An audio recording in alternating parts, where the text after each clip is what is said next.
While rumors are swirling that Rocket One Racing might be ending their season early, that is not the case for Jonathan Davenport.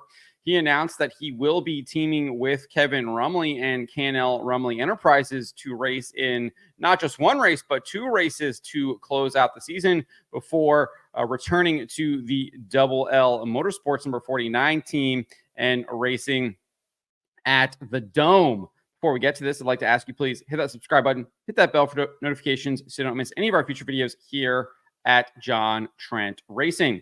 Wrote this up over at stockcarreport.com. I will have the link in the description below if you'd like to read it for yourself.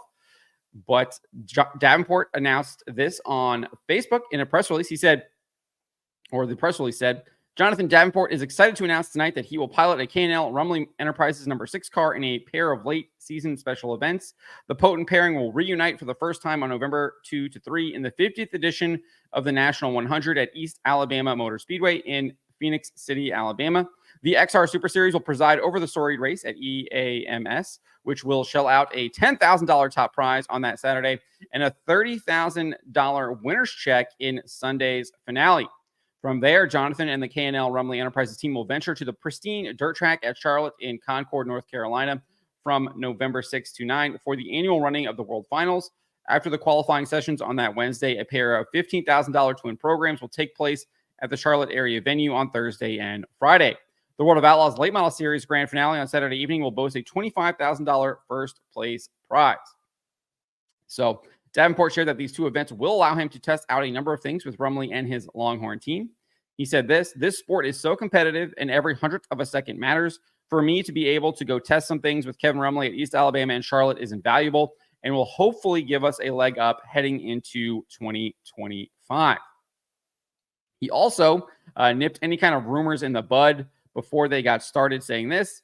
First off, before any rumors get started, I plan on being the driver of the Double L Motorsports number 49 for as long as Lance Landers and his family will have me.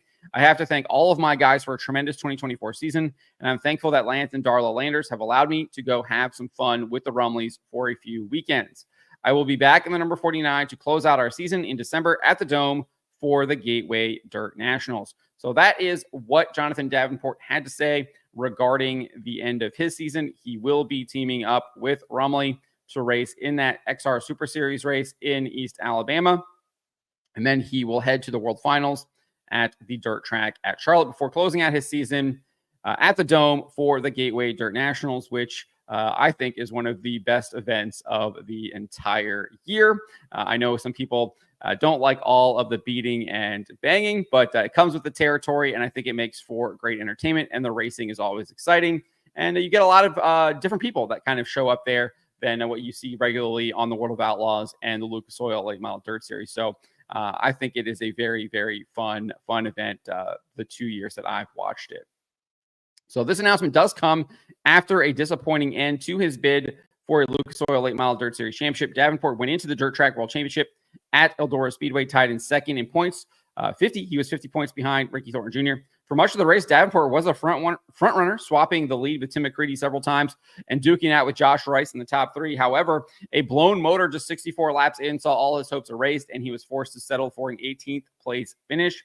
With Devin Moran finishing in fourth and Ricky Thornton Jr. in third, Davenport was relegated to third in the point standings, 130 points behind eventual champion Ricky Thornton Jr. This is where it all went wrong. Let's take a look. I'll leave it up to you. Oh, no, smoke out of the 49 of Jonathan Davenport. Oh, no. And trouble for the driver out of Blairsville, Georgia. A puff of smoke.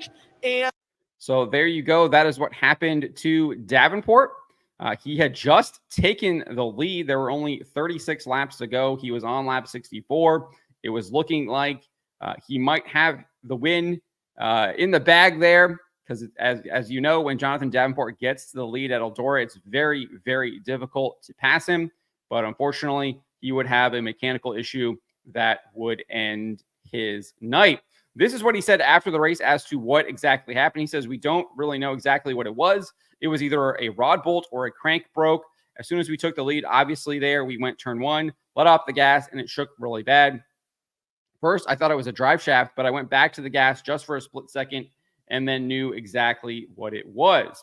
He was then asked what his biggest takeaway was. And I found this really interesting because it kind of maybe hints that he might not be running Lucas Oil Late Model Dirt Series next year, given the fact that he admits that it was not his plan to run the series this year, and he had to actually be convinced by his big sponsor, Nutrien. But he said this: just another building year for us, really. Me and Corey's been together 2 years now. Me and Lance has been together for almost 7. So me and Lance got a good relationship going and hope to just carry that on for many more years. We're just happy we did this. He then said this: Steve Martin from Nutrien Ag talked us into running the series one more time. We wasn't going to do it this year. I guess thank him for that. But that's just the way it goes. Sometimes we'll just move on from this and we'll see what happens next year. So obviously doesn't really provide any details on what his plans are. But the fact that he says that he had to be convinced by his sponsor to run Lucas Oil and he wasn't originally planning to do it this year, I think does kind of lend to the idea that he might not be running the Lucas Oil Late Model Dirt Series next year. He might run an independent schedule and just kind of chase big money races. That seems to be where he excels at, right? I mean, when you did see him on, obviously he was still contending for the championship. He was second in points heading into this. He was second in points during I think he was second in points during the regular season, if memory serves. So obviously he's still a top contender, but a lot of his really good wins came at the big races. You're looking at Eldora. You're looking at Lucas Oil Speedway. Obviously, he got the win at the Pittsburgher during the chase.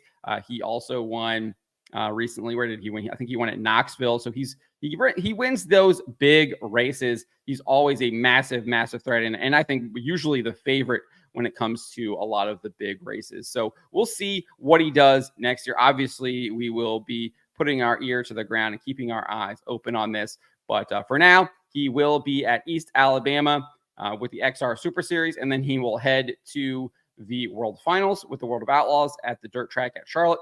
And then he concludes his season at the Dome for the Gateway Dirt Nationals. But let me know what you guys make of what Davenport had to say here about his announcement about his future for the end of the season, his teaming with Rumley, and then what he had to say there, explaining what happened at the Dirt Track World Finals. Let me know in the comments below.